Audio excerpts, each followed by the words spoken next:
अस्सलाम वालेकुम जी। आज सुबह सुबह बहुत ही प्यारा सा मौसम हो रहा था, बारिश वाला मौसम था और मैंने देना था जी एक इमरजेंसी सूट सिलाई करके। तो फटाफट मैंने कपड़ों को भिगो के रखा और उसके बाद मैंने तार पे डाला बहुत अच्छे तरीके से सेट करके, क्योंकि कपड़ों को आप जानते हैं कि श्रिंक करना बहुत ही ज़्यादा ज़रूरी है। श्रिंक किए बगैर आप कपड़े को सिलाई नहीं कर सकते, स्पेशली जो सूती कपड़ा होता है उसको हमने श्रिंक करना लाजमी होता है, क्योंकि बाद में बहुत सारे मसले मसाइल पैदा होने से बेहतर है कि आप उसको श्रिंक कर लें। उसके बाद आप अच्छे तरीके से उसको प्रेस कर लीजिए। प्रेस करने के बाद आपने कपड़े को कटिंग करना है, तब आपका कपड़ा बहुत ही अच्छे तरीके से सिलेगा। बहुत सी बहनें इन चीज़ों को फॉलो नहीं करती हैं, तो जिसकी वजह से उनकी शर्ट जो है या ट्राउज़र में रेब वगैरह आ जाती है, तो वो बहुत परेशान हो जाती हैं। ये था जी ड्रेस, इसकी कटिंग मैंने कर ली है और इसका जो नेक लाइन बना हुआ है, कढ़ाई है इसके ऊपर बहुत ही प्यारी ये मुझे लग रही थी। इसमें बहुत ही हल्की हल्की सी शाइन थी, तो बहुत ही प्यारा मुझे इसका गला लगा। और उसके बाद आपको मैं बताती चलूँ कि जो बहनें परेशान होती हैं कि जी उनका जो बैक वाला गला है वो अच्छे तरीके से नहीं बनता, गोलाई में नहीं शेप आती, क्यों नहीं आती, तो उसके लिए आप कुछ टिप्स को फॉलो करें। पहले तो गले की अच्छी तरह गुलाई में कटिंग कर लें। उसके बाद आपने रेब वाली पट्टी लेनी है, यानी जो तिरछी पट्टी होती है वो वाली पट्टी लेनी है। तिरछी पट्टी लेने के बाद आपने उसको अच्छे तरीके से प्रेस करना है, डबल करके प्रेस कर लीजिए। फिर आप गोलाई में अच्छे तरीके से उसको शेप देने की कोशिश करें। ये देखें इस तरह से, जब आप इस तरह से शेप देती हैं तो बहुत ही प्यारा आपका गला तैयार होता है। यहाँ पे मैं कट्स वगैरह लगा रही हूँ सिलाई लगाने के बाद, और देखिए बहुत ही अच्छी सी शेप आ रही है इसकी।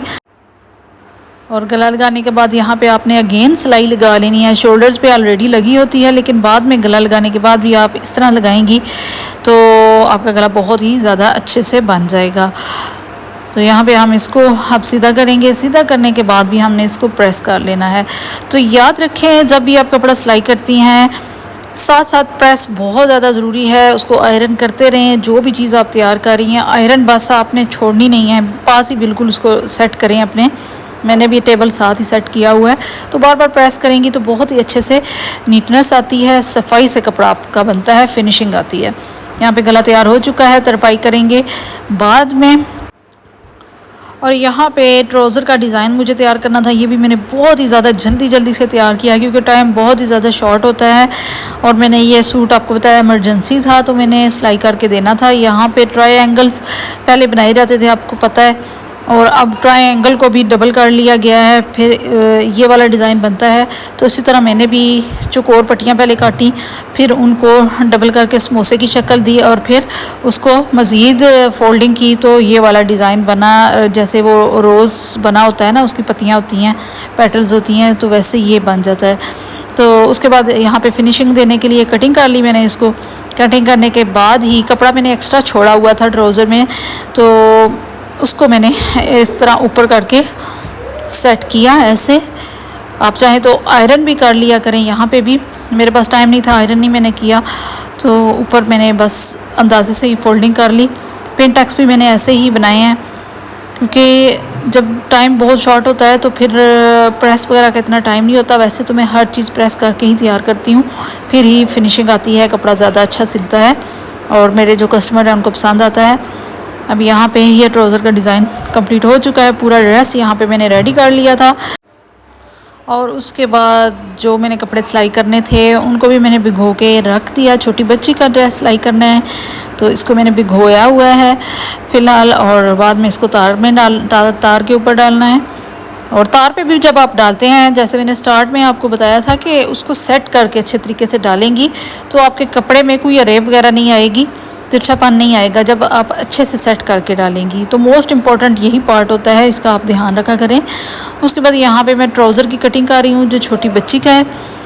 यहाँ पे प्लाज़ो की कटिंग है, और यहाँ पे आप ध्यान रखा करें जो बच्चियों के कपड़े हैं ना, वो आपने बहुत ही ज़्यादा ध्यान से कटिंग करने होते हैं, क्योंकि बड़ी जो होती हैं लेडीज़ वो संभाल लेती हैं अपने कपड़ों को, लेकिन बच्चे जो होते हैं उठते बैठते हैं, भागते हैं, दौड़ते हैं, तो उनके कपड़े अक्सर फटते हैं, स्पेशली जो ट्राउज़र होते हैं या यहाँ से आसन से। तो यहाँ पे देखें 10 इंच तक मैंने आसन रखा है, अच्छा खासा बड़ा आसन है, चौड़ाई भी ज़्यादा है।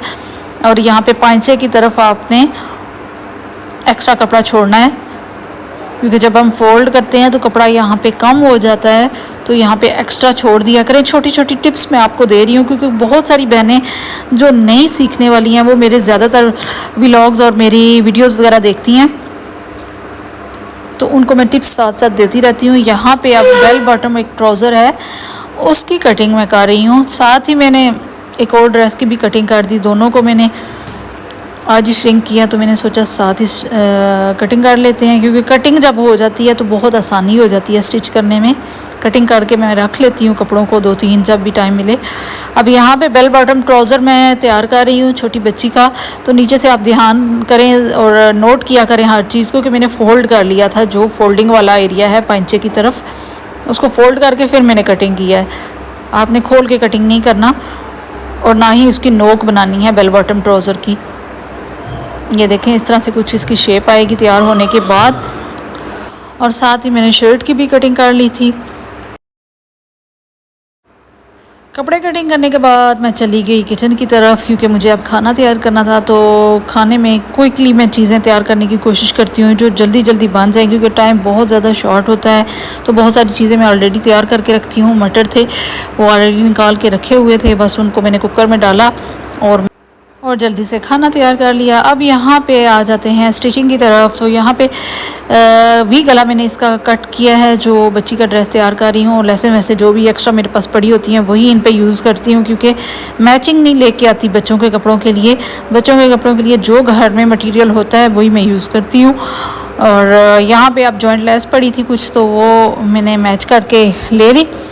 अब यहाँ पे जॉइंट लेस लगाने के मैं आपको 2 तरीके समझा देती हूँ। 2 तरीके हैं जो कपड़े के ऊपर जॉइंट लेस लगाई जाती है, ठीक है। एक तो होता है कपड़े को काट के जो तरीका होता है, वो तो सबसे बेस्ट है, सबसे अच्छा भी रहता है और बहुत इजीली वो लग जाती है, ठीक है। लेकिन जो कपड़े के ऊपर जॉइंट लेस अगर आप लगाती हैं ना, तो उसके यहाँ पे मैं 2 तरीके समझा रही हूँ आपको। उसके लिए आपने कपड़े को भी थोड़ा सा एक्स्ट्रा, अगर एक दफ़ा जॉइंट लेस लगानी है तो 1 इंच एक्स्ट्रा रखना है, 2 दफ़ा है तो 2 इंच हो जाएगा, ठीक है। तो मैंने 2 बार लगानी है तो 2 इंच मैंने ऑलरेडी शर्ट को एक्स्ट्रा रखा हुआ था। तो ये फर्स्ट मेथड है जो मैं आपको बता रही हूँ कि जॉइंट लेस को पहले आपने क्रीज़ बना लेनी है जहाँ पे आप लगाना चाह रही हैं। उसके बाद आपने जॉइंट लेस को रखना है और इस तरह से सिलाई लगा लेनी है। देखें दोनों साइड्स की तरफ आप इस तरह से सिलाई लगा लेंगी तो आपकी बहुत ही प्यारे से जॉइंट लेस लग जाएगी और बहुत ही प्यारी लगेगी, फिनिशिंग आती है इस तरह से। जो दूसरा अगर कोई बहनें ये वाला तरीका नहीं कर पा रही हैं, उनको मुश्किल लग रहा है, जो दूसरा तरीका भी मैं अभी आपको समझाती हूँ। ये देखें इस तरह से लग चुकी है। बस आपने कोशिश करनी है मशीन लेस के ऊपर नहीं चाहिए, क्योंकि फिसल जाती है अक्सर मशीन इन लेसेस के ऊपर। अब दूसरा तरीका आपको समझाती हूँ। यहाँ पे भी आपने क्रीज़ बना लेनी है सबसे पहले, तो जहाँ पे आपने जॉइंट लेस लगानी है उसके बाद आप जॉइंट लेस को सीधा करके रखना है। दूसरी जो लगाई है हमने पहले वाली, उसको भी सीधा ही मैंने करके रखा था। और यहाँ पे आप टांका भी बड़ा रख लीजिए, क्योंकि डबल सिलाइयाँ यहाँ पे लगनी है, तो टांका बड़ा रख लेंगी तो कोई इशू नहीं होगा। ये देखिए इस तरह से सिलाई लग चुकी है। अब बाहर की तरफ हमने इसको उल्टी साइड की तरफ फोल्ड कर लेना है। जैसे पहला तरीका था सेम, अब वैसे ही हमने करना है। बस सिलाई हमने एक एक्स्ट्रा अंदर की तरफ लगा लिया ताकि जॉइंट लेस आगे पीछे फिसले ना। जो तो एक्सपर्ट हैं वो पहले वाला तरीका इस्तेमाल कर सकती हैं, जो एक्सपर्ट नहीं है, जिनसे नहीं लगती, तो ये सेकंड वाला वो तरीका अपनाएंगी, ठीक है। अब यहाँ पे पाइपिंग मैंने ले ली थी, उसकी जो अंदर डोरी होती है वो निकाल दी मैंने, क्योंकि मैंने यहाँ पे कुछ इसका करना है। आपको बताती हूँ, यहाँ मोतिये का फूल पड़ा है, मुझे बहुत ही ज़्यादा ये अच्छे लगते हैं। हमारे घर में ये पौधा लगा हुआ है, तो जब मैं जाती हूँ वहाँ तो वो तोड़ के ले आती हूँ। पानी वगैरह जब देती हूँ तो मुझे इसकी स्मेल बहुत ही ज़्यादा अच्छी लगती है, बहुत ज़्यादा, तो पास रख लेती हूँ। और यहाँ पे मेरी छोटी सी गुड़िया स्कूल आज फिर नहीं गई, तो वो खेल रही थी मेरे आसपास ही। और आ जाते हैं स्टिचिंग की तरफ। तो यहाँ पे जो पाइपिंग वाली पट्टी है उसको मैंने सीधा बिल्कुल कर लिया है, प्रेस करके डोरी वगैरह निकाल दी है। जो उसकी सिलाई लगी होती है, मुड़ा होता है कपड़ा, वो भी सीधा कर लिया है। उसके बाद यहाँ पे मैंने इसकी फ्रिल तैयार कर ली है और इसे मैंने जहाँ पे बाजू अटैच करते हैं बिल्कुल उस सिलाई के ऊपर मैंने लगा दिया। पहले बाजू अटैच कर लिए थे और उसके बाद मैंने इस फ्रिल को बाजुओं के ऊपर लगा लिया है। डिज़ाइनिंग जो जो साथ साथ माइंड में आती रहती है तो वो कर लेती हूँ। कुछ प्लानिंग नहीं होती, कुछ सोचा नहीं होता। जो कस्टमर्स हैं कुछ बता देती हैं, लेकिन कुछ ने मेरे पे ही छोड़ा होता है कि आप खुद तैयार करके दें। तो इसको भी मैंने खुद ही तैयार किया है। जो जो लेसेस वगैरह पड़ी थी उनके हिसाब से मैंने इसको थोड़ी सी डिज़ाइनिंग कर ली। जॉइंट लेस लगा रही, पाइपिंग लगाई है, अब इसको प्रेस कर रही हूँ। मैंने बताया आपको कि हर चीज़ जो भी आप काम कर रही होती हैं स्टिचिंग का, तो साथ साथ प्रेस लाजमी करती रहा करें, जिससे बहुत ही ज़्यादा फिनिशिंग आती है। अब पाइपिंग की एक सिलाई लगाने के बाद मैं इसको प्रेस कर रही हूँ। अब यहाँ पे जो लेडीज़ के होते हैं कपड़े, उनको तो हम तरपाई कर लेते हैं, लेकिन बच्चियों की सिलाई ही चल जाती है। ये देखें, इस तरह से सिलाई लगा ली है। और ये चौक है, चौकों के ऊपर आपकी सिलाई भी फिनिशिंग के साथ आनी चाहिए, बिल्कुल सीधी, तभी कपड़ा अच्छा लगता है। और यहाँ पे कॉर्नर्स भी आप देखिए बहुत ही ज़्यादा अच्छे बने हैं। और सिलाई के ऊपर बिल्कुल सिलाई आनी चाहिए, आगे पीछे होगी तो बहुत ही ज़्यादा बुरे लगते हैं।